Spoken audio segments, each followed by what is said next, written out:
নমস্কার বন্ধুরা, মেহুলস kitchen and tour blogs চ্যানেলে তোমাদের সবাইকে অনেক অনেক অভিনন্দন ও ভালোবাসা। তোমরা সব কেমন আছো? আশা করছি ভালো আছো।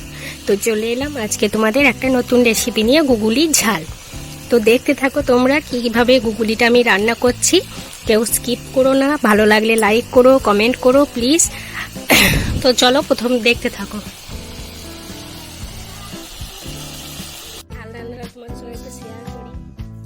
দেখো কড়াইয়ে তেল বসিয়ে দিয়েছি, গুগুলিটা নুন হলুদে সেদ্ধ করে দেখো জল ছড়িয়ে দিয়েছি। এবার আমি কড়াইয়ে তেল দিয়ে দেবো, তেল দিয়েছি, পেঁয়াজটা দিয়ে দেবো।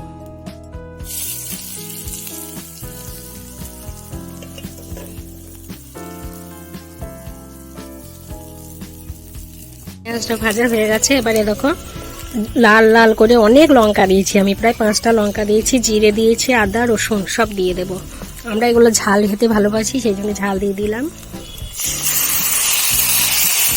মশলাটা একটু জল দিয়ে দিলাম।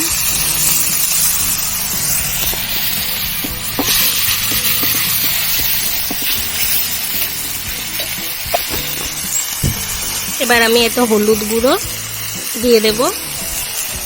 এরকম হলুদ দিয়ে দিয়েছি, আর লাল হওয়ার জন্য একটু কাশ্মীরি লঙ্কা গুঁড়ো দেবো।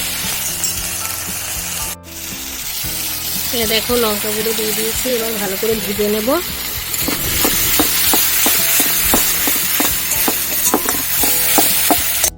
শুকনো করে কষিয়ে নিয়েছি, এবার একটু জল দিয়ে হালকা করে মানে শুকিয়ে চচ্চড়ি মতো করে নেব।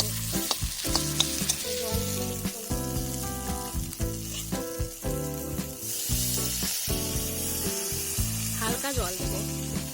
আগে তো সেদ্ধ করে নিয়েছি নুন হলুদ দিয়ে, ওটা দেখাতে পারিনি জানো তোমাদের। এটাকে একবারে শুকনো করে নেব।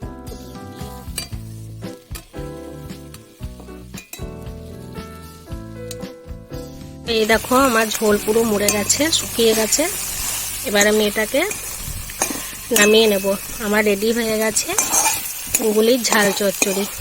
তো তোমাদের রেসিপিটা কেমন লাগলো জানিও কমেন্ট করে।